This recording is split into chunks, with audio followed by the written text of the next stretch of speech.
Every passenger on the train wanted one nurse and her military K9 thrown off before the doors even closed.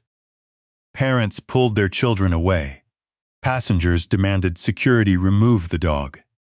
Even the conductor stopped the train because of the growing arguments. But no one knew the quiet woman sitting beside the German Shepherd wasn't just an ordinary nurse. And when one retired Navy SEAL finally stood up and revealed who she really was, the entire train fell silent. Before we begin, if stories about loyalty, courage, and the incredible bond between military heroes and their dogs inspire you, don't forget to like, subscribe, and let us know in the comments where you're watching from. We'd love to see how far this story travels around the world.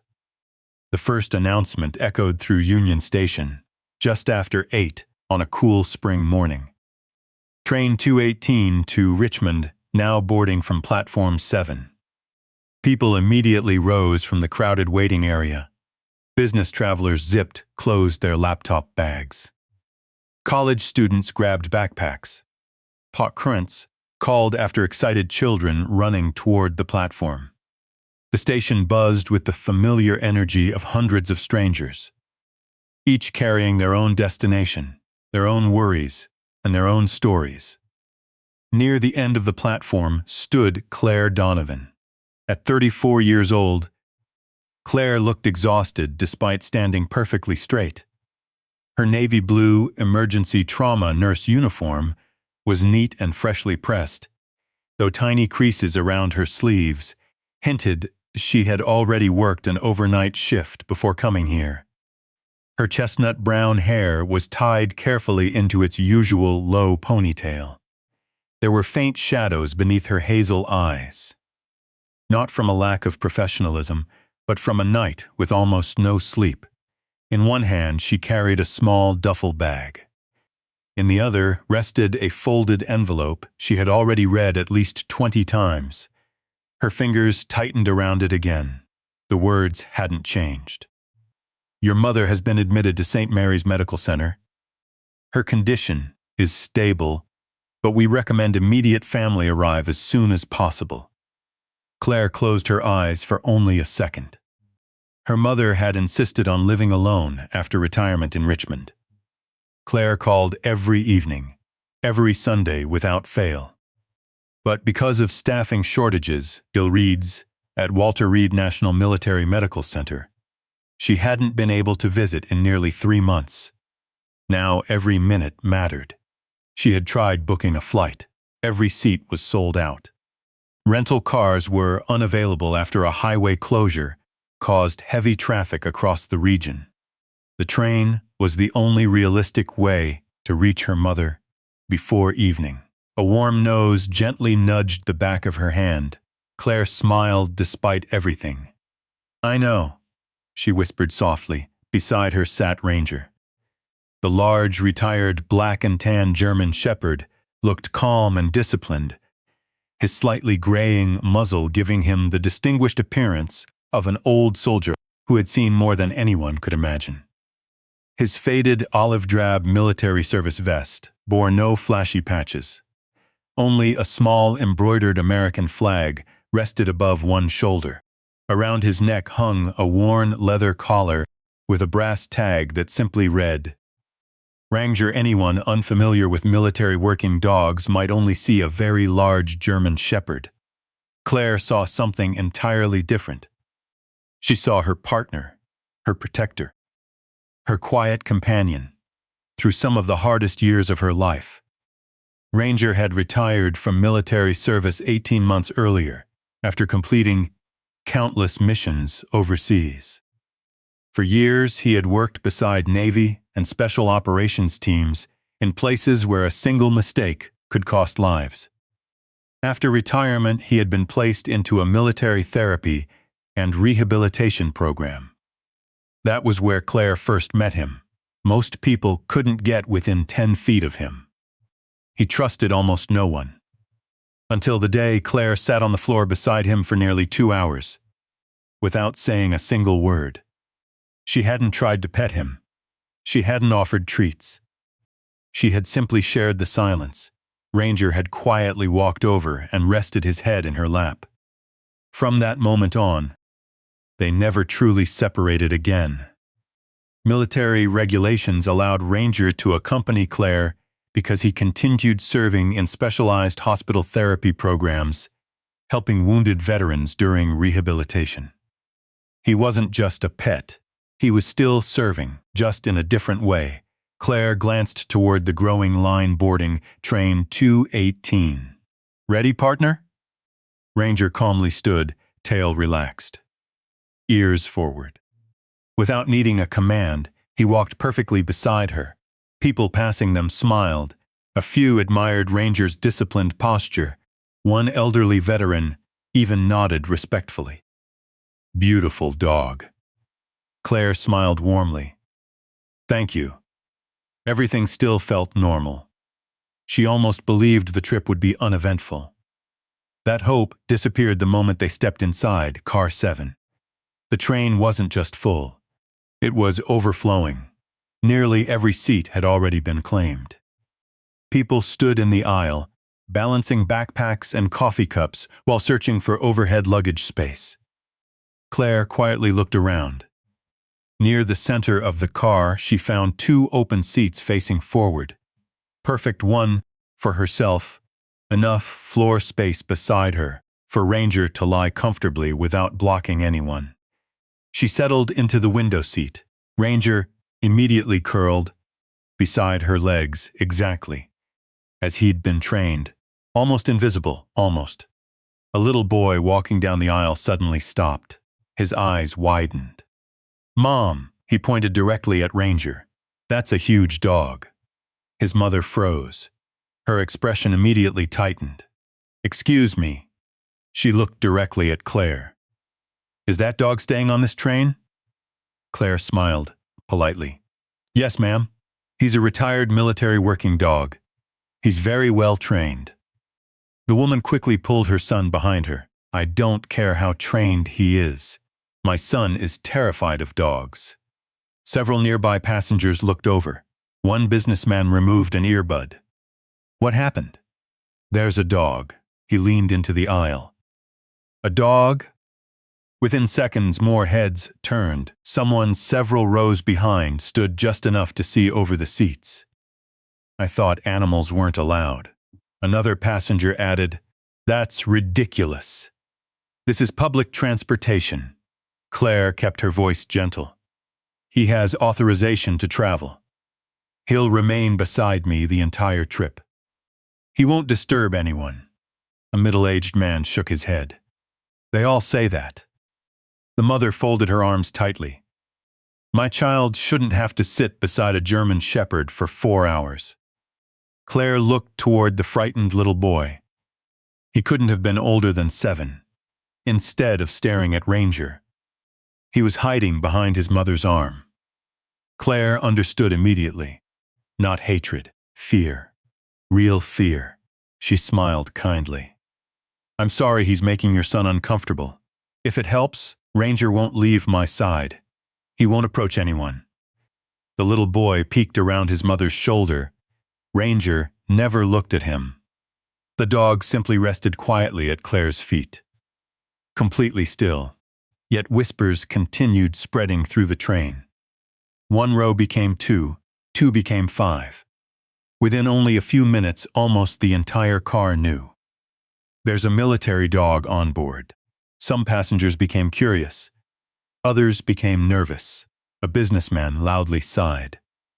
I paid for a quiet ride. A college student muttered, What if somebody's allergic? An elderly woman frowned. Animals don't belong where people eat. Claire quietly listened to every complaint. She answered none of them. Instead, she gently scratched behind Ranger's ear. You're okay.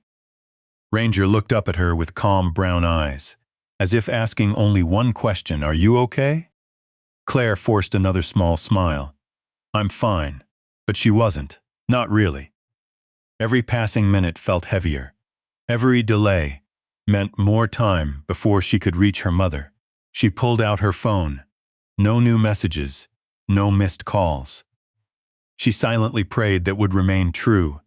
Just then another voice echoed from farther down the carriage, louder than the others. "This is unacceptable." Everyone turned. A sharply dressed businessman stood in the aisle, briefcase in one hand, pawn in the other. "I'm calling the conductor. If that dog stays, I'm getting off this train." The atmosphere changed instantly. People who had remained quiet suddenly found confidence. "He's right.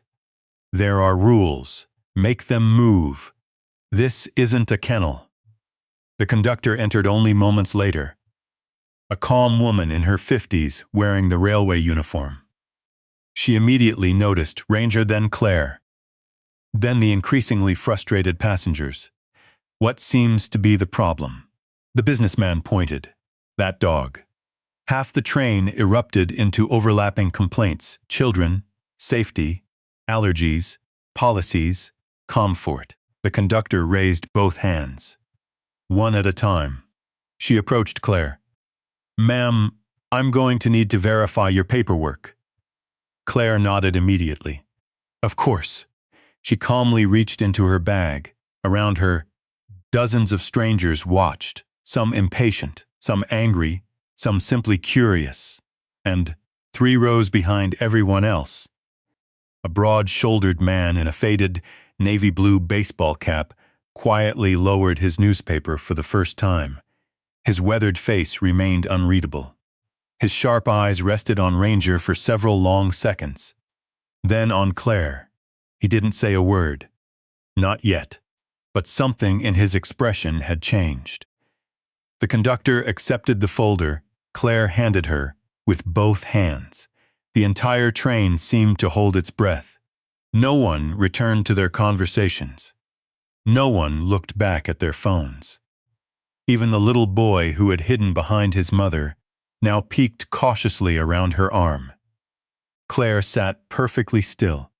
Ranger remained lying beside her feet, his head resting calmly on his front paws, as though none of the raised voices around him existed. The conductor carefully opened the folder. Inside were official transportation authorization documents, Ranger's military retirement certification, veterinary health records, vaccination records, and federal paperwork allowing him to accompany Claire while traveling for military medical purposes. She slowly looked back up. Everything appears to be in order. The businessman frowned. "So anyone can bring a giant German shepherd onto a passenger train now?" The conductor answered professionally. "No, sir. This authorization is extremely specific. He is legally permitted to travel." The businessman folded his arms. "I don't care what the paperwork says. My clients don't want to sit beside a dog." Several nearby passengers nodded. The elderly woman spoke next. "It's not personal, but some of us are uncomfortable." Another passenger added, "My daughter has allergies." Someone farther back called out, "What if the dog suddenly gets nervous? What if somebody accidentally steps on him? What if he bites?" The questions began coming one after another. Not because anyone had actually seen Ranger behave aggressively, but because fear has a way of creating possibilities that haven't happened. Claire listened quietly. She waited until everyone had spoken. Then she answered with the same calm voice. "I understand your concerns." She looked toward the young mother. "I really do." She smiled gently at the little boy. "If it makes everyone feel safer, I can move farther down the train." The conductor looked surprised. "Ma'am, you don't have to." Claire smiled softly. "It's all right. I don't want anyone to spend the next 4 hours feeling anxious." She gathered her duffel bag. Ranger immediately stood without being asked. Not once did he bark. Not once did he pull on the leash. He simply waited beside her. The conductor sighed quietly. "There are only 2 open seats left. They're in the last carriage." Claire nodded. "That's fine." She thanked the conductor. Then she began walking. As Ranger followed her through the aisle, passengers instinctively leaned away. Several lifted their feet. Others pressed themselves against the windows. One teenage girl nervously held her breath as Ranger passed. He never looked toward anyone. His eyes remained on Claire. Always Claire. When they finally reached the last carriage, Claire found the two remaining seats. Unlike the earlier coach, this one was quieter. Mostly older passengers. A young couple reading books. A man in military camouflage, asleep against the window. An elderly woman knitting. Claire quietly settled into her seat. Ranger curled beneath her legs exactly as before. She checked her phone again. Still nothing. She whispered under her breath. "Please be okay, Mom." Across the aisle, the elderly woman lowered her knitting. "What happened?" Claire looked up politely. "My mother was admitted to the hospital. I'm trying to get there before visiting hours end." The woman immediately softened. "Oh dear, I'm so sorry." Claire smiled. "Thank you." Before either of them could continue talking, the train suddenly stopped. Not slowly, completely. The announcement speaker crackled overhead. "Ladies and gentlemen, we apologize for the delay.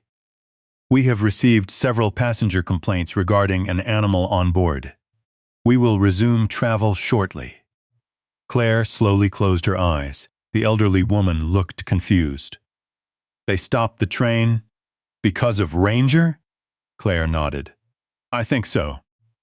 Outside the window, she could already see two railway supervisors walking toward the train. One carried a clipboard. The other spoke into a radio. Several passengers from the earlier carriage had stepped onto the platform.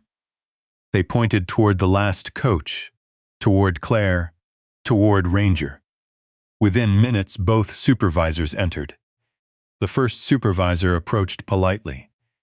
"Ma'am, we've received multiple safety complaints. We'd like to speak with you." Claire immediately stood. "Of course." Ranger stood beside her. One supervisor glanced toward the dog. "He really is calm," Claire smiled. "He's been trained to remain calm in far more difficult situations than this." The supervisor nodded. "I believe you. But we still have nearly 30 complaints. People are threatening to leave the train." Claire looked toward the floor for a moment, then quietly asked, "If I leave, will everyone else be allowed to continue?" The supervisor hesitated. "Probably." Claire looked out the window. The next train wasn't scheduled for nearly 3 hours. 3 more hours. 3 more hours before reaching her mother. Her fingers tightened around her phone. The elderly woman beside her suddenly spoke. "You're thinking about getting off." Claire answered honestly. "My mother needs me." "But—" She looked back toward the passengers staring through the carriage windows. "They deserve to feel safe, too." The elderly woman frowned. "But you've done nothing wrong." Claire smiled sadly. "Sometimes doing what's easiest for everyone else matters, too." The supervisor looked genuinely conflicted. "Ma'am, I'm not asking you to leave. I'm only trying to calm the situation." Claire nodded. "I understand." Just then, the little boy from the earlier carriage slowly appeared in the doorway with his mother. He had apparently walked through the connected coaches to see what was happening. He looked directly at Ranger, then at Claire. His mother spoke first. "We're not here to argue." Claire smiled politely. "It's all right." The woman took a slow breath. "I should probably explain." She looked down at her son. When he was 5, our neighbor's dog knocked him over. He wasn't seriously hurt, but ever since then, he panics around large dogs. Claire's expression immediately softened. She crouched to the little boy's eye level. "I'm sorry that happened." The boy nodded quietly. "I thought your dog was angry." Claire gently shook her head. "No, He's actually trying very hard to make everyone comfortable. Almost as though he understood the conversation, Ranger slowly lowered himself back onto the floor. He turned his head slightly away from the boy, making himself appear as small and non-threatening as possible. The little boy stared. He's not even looking at me. Claire smiled. Because he knows you're nervous. He doesn't want to scare you. The child looked at Ranger for another long moment. Something changed in his expression. Not confidence, not yet. But curiosity had replaced fear. His mother noticed it too. I've never seen him stay this calm near a dog, Claire quietly answered. Sometimes dogs understand fear better than people do. The supervisor watched the exchange in silence. So did the elderly woman. So did several passengers standing nearby. For the first time since boarding, the tension eased. Only slightly, but enough. Then another loud voice shattered the calm. This changes nothing. The businessman from the first carriage had followed them. He pointed directly toward Claire. I don't care how well trained it is. This is public transportation. If she wants to travel with a military dog, she should rent a private car. Several passengers behind him murmured in agreement. Others looked uncomfortable. The supervisor sighed. Sir, the dog has legal authorization. I've already explained. I don't care. The businessman interrupted. I paid for a peaceful ride. This entire train has been delayed because of one passenger. Claire slowly stepped forward before anyone else could speak. I'm sorry. The words surprised everyone. She looked directly at the frustrated passengers. I never wanted to delay your trip. I only wanted to reach my mother. If leaving is what it takes, I will. Silence. Even the businessman hadn't expected that answer. Claire bent down, picked up her duffel bag, adjusted Ranger's leash, then gently whispered, Come on, partner. Ranger immediately stood beside her, ready to leave without hesitation. Just as Claire took her first step toward the train door, a calm, deep voice finally spoke from the rear of the carriage. One sentence, quiet, measured, yet powerful enough to stop everyone where they stood. Before that nurse walks off this train, don't you think you should know who you're asking to leave? The entire carriage turned toward the speaker. The broad-shouldered man in the faded navy blue baseball cap slowly folded his newspaper, stood to his full height, and looked directly at Claire with unmistakable recognition. For the first time since the journey began, the retired Navy SEAL had decided it was time to speak. The words settled over the carriage like complete silence. No one moved. No one spoke. Even the businessman who had spent the last 20 minutes demanding Claire leave the train slowly lowered his hand. Every pair of eyes turned toward the man standing near the back of the carriage. He removed his faded navy blue baseball cap. Beneath it was closely cropped silver hair. His posture was unmistakable. Straight discipline, the kind that never truly disappears after years in uniform. He folded his newspaper neatly beneath one arm before walking slowly down the aisle. Ranger noticed him immediately. For the first time since boarding the train, the retired German shepherd stood, not because he felt threatened, because he recognized something. The man stopped a few feet away. His weathered face softened. Hello, old friend. Ranger's ears lifted. His tail gave one slow wag, not the excited greeting of a family pet, the respectful recognition of one veteran meeting another. Several passengers looked at each other in confusion. You know the dog? The man smiled. I know exactly who he is. He looked down at Ranger. I'd recognize that old soldier anywhere. Claire blinked in surprise. I'm sorry, I don't think we've met. The man nodded politely. We haven't, but I've seen Ranger work. His eyes drifted toward the faded military vest. I watched him save Marines during a joint operation overseas. The businessman scoffed. So what? It's still a dog. The man's calm expression disappeared, not with anger. With disappointment, he turned toward the passengers. My name is Commander Michael Brennan. I served 28 years as a Navy SEAL. The entire carriage became even quieter. I've worked beside military working dogs longer than some people here have been adults. He looked toward Ranger. And I can tell you something.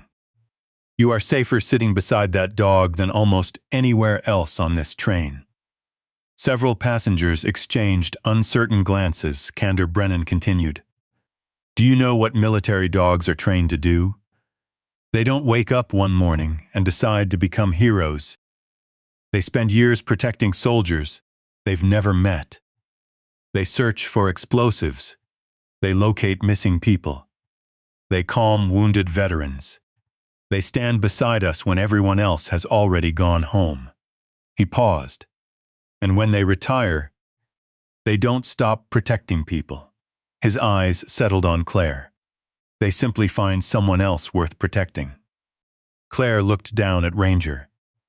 Her fingers gently rested against the side of his neck. Commander Brennan smiled. I've been watching since Washington. I watched that nurse apologize to every person who insulted her. I watched her offer to leave even though she had every legal right to stay. I watched her protect her dog without ever attacking anyone else. He slowly faced the passengers. Now, let me tell you who she is. The businessman folded his arms again. Go ahead. Commander Brennan nodded. Her name is Claire Donovan.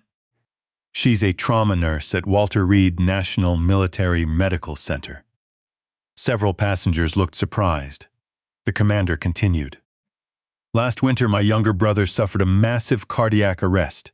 He survived because Claire refused to stop fighting for him. He smiled faintly. After 26 minutes, she brought him back. The carriage became completely still. My brother remembers almost nothing from that day. I remember everything. I remember walking into that hospital. I remember finding this nurse sitting beside his bed. Not because it was her job anymore.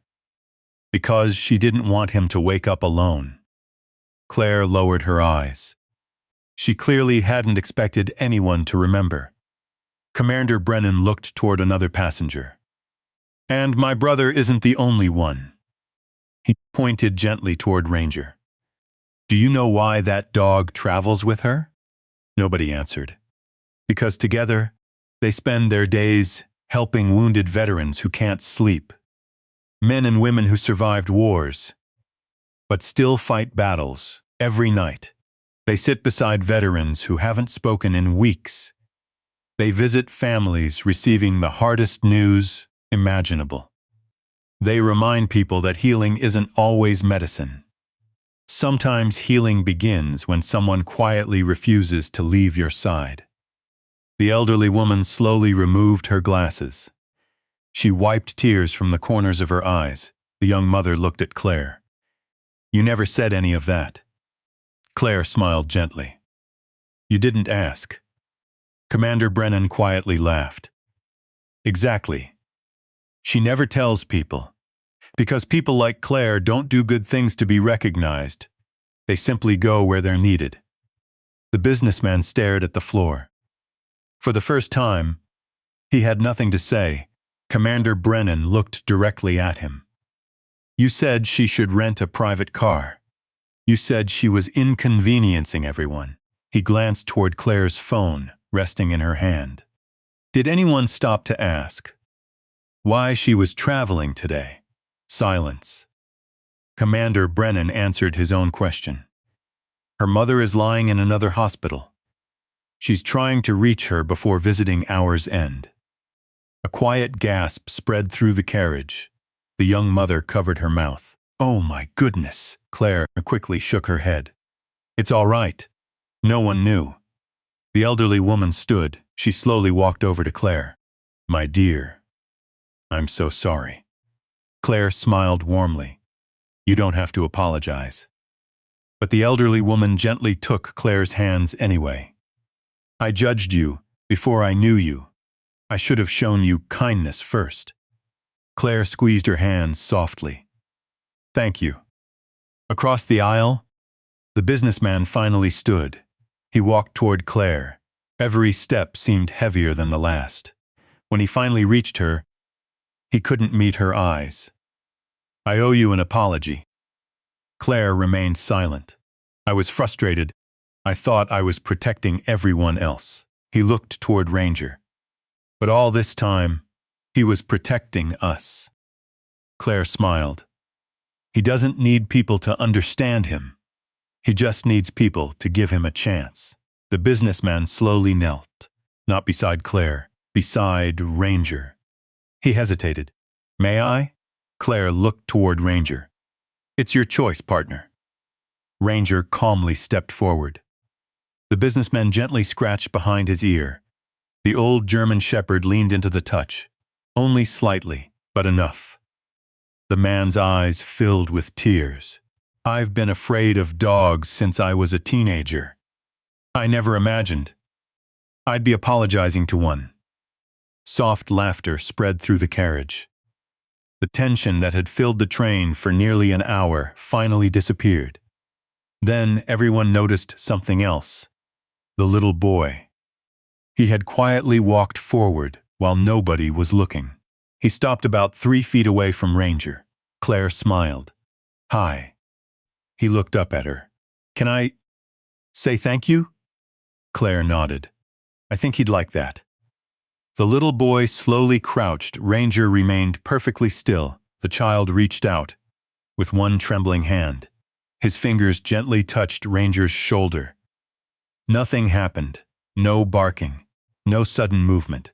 Only warmth. The little boy smiled. A real smile. He feels soft.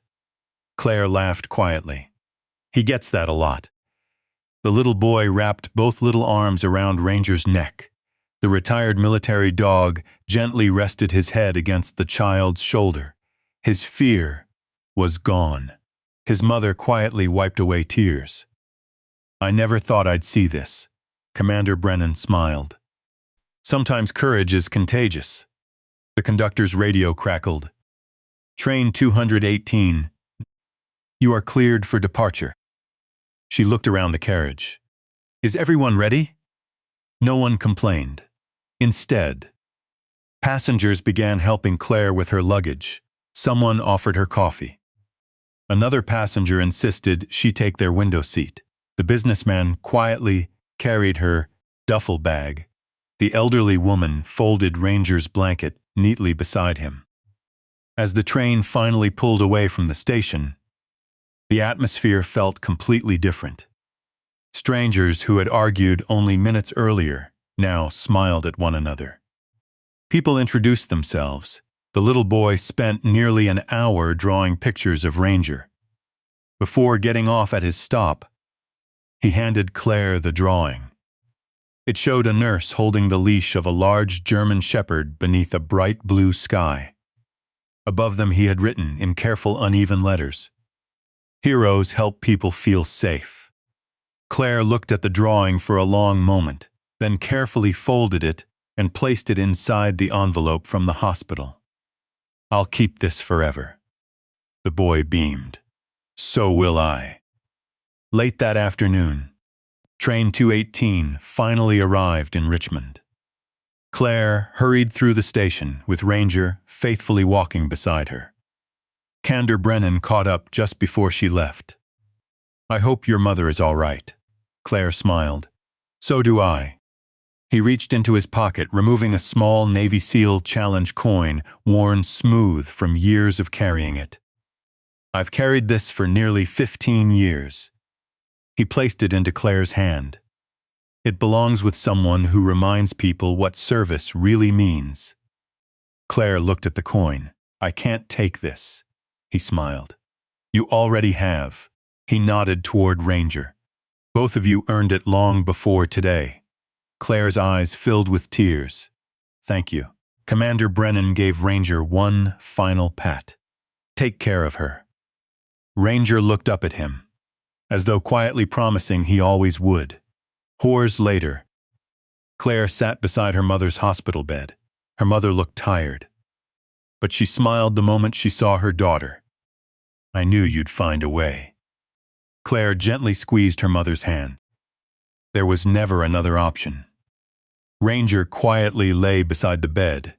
Claire looked down at him. After everything that had happened that day, the old military dog simply closed his eyes. Peacefully, as though the only mission that mattered now had finally been completed.